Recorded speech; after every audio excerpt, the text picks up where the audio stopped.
शहर के रहने वाले हैं, एक ही तरह का कारोबार करते हैं। मुझे लगता है कि भारतीय जनता पार्टी समाजवादियों पे छापा मारने के चक्कर में उनके कंप्यूटर ने जो नाम दिखाया वो दूसरा नाम दिखा दिया, गलती से वहाँ पहुँच गए जहाँ पर बीजेपी का खुद का पैसा रखा हुआ था।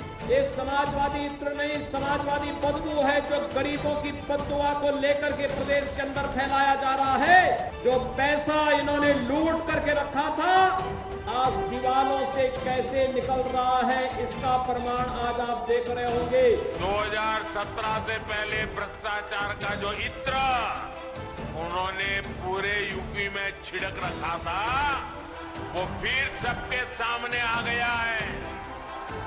उत्तर प्रदेश चुनाव से ठीक पहले सबसे बड़ी छापेमारी से सियासी भूचाल आ गया। इत्र के बड़े कारोबारी पीयूष जैन के ठिकानों से शुरू हुई छापेमारी कन्नौज में समाजवादी पार्टी के एमएलसी पुष्पराज जैन के ठिकानों तक पहुंच गई। फर्क सिर्फ इतना है कि पीयूष जैन की कोठी पर जीएसटी की इंटेलिजेंस टीम ने छापा मारा था, जबकि पुष्पराज जैन और उनके करीबियों पर आयकर विभाग ने रेड डाली। समाजवादी पार्टी के एमएलसी पुष्पराज जैन के घर छापा। पुष्पराज जैन ने समाजवादी इत्र लॉन्च किया था।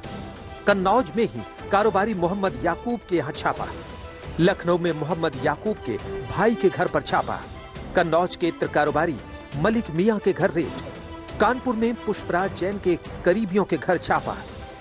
ये छापेमारी कितनी अहम है आप नेताओं के डायलॉग से समझ सकते हैं। उनके राज में तो ठेले भर भर कर कैश के नोटों की गड्डियां मिल रही है, गड्डियां मिल रही है। इस समाजवादी इत्र की दुर्गंध पूरे यूपी में फैलती है। आज जब रेडें डल रही है उनके पेट में उबाल हो रहा है, उबाल हो रहा है। मित्रों आपको तकलीफ है, ये काले धन वालों के यहाँ रेड पड़े, इसमें आपको तकलीफ है? जरा जोर से बोले तकलीफ है? मोदी जी ने रेड डालनी चाहिए नहीं डालनी चाहिए? भाई अखिलेश आपको क्या तकलीफ है? ये रेड इसलिए भी हो रहे हैं क्योंकि उत्तर प्रदेश के मुख्यमंत्री पे उन्हें भरोसा नहीं है। उत्तर प्रदेश के मुख्यमंत्री जाने वाले हैं, उनसे भी ये बदला ले रहे हैं।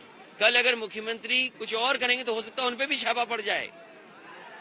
ये वो मुख्यमंत्री हैं जिन्होंने दिल्ली से आने वाले अधिकारी को उप मुख्यमंत्री नहीं बनाया था। ये झगड़ा उनका अपना है, ये झगड़ा हमारा नहीं है।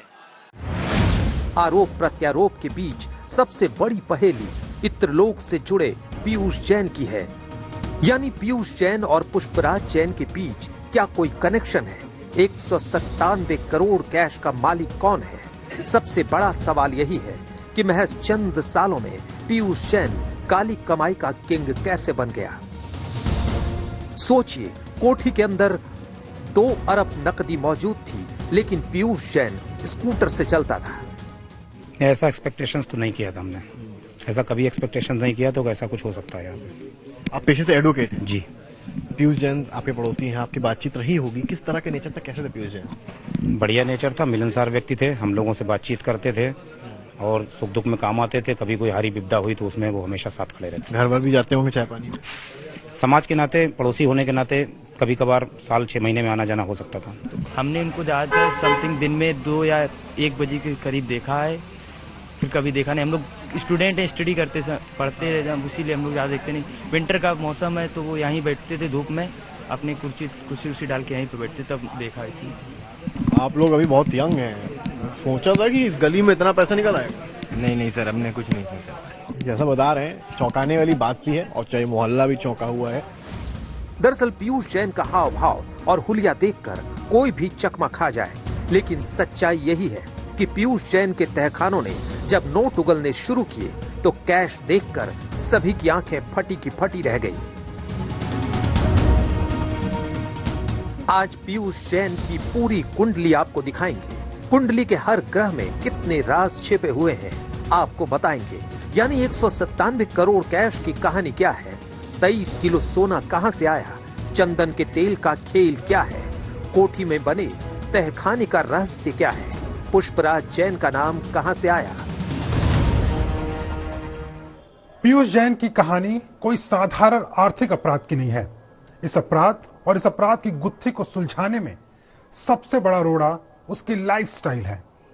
पीयूष जैन के बारे में जितना लोगों को पता है उससे ज्यादा अभी छिपा हुआ है। पीयूष जैन इतना शातिर दिमाग है कि उसका बायां हाथ क्या कर रहा है वो दाहिने हाथ को भनक तक नहीं लगने देता। यानी पीयूष जैन के काले साम्राज्य का सबसे बड़ा उसूल है सीक्रेसी। 15 साल पुरानी कार में चलना, स्कूटर में घूमना, हवाई चप्पल पहनना और दुनिया को दिखाने के लिए साधारण वेशभूषा, लेकिन पीयूष ने इसी हुलिये को अपना हथियार बनाकर काले धन को जुटाने की सबसे हैरतअंगेज कहानी लिख डाली।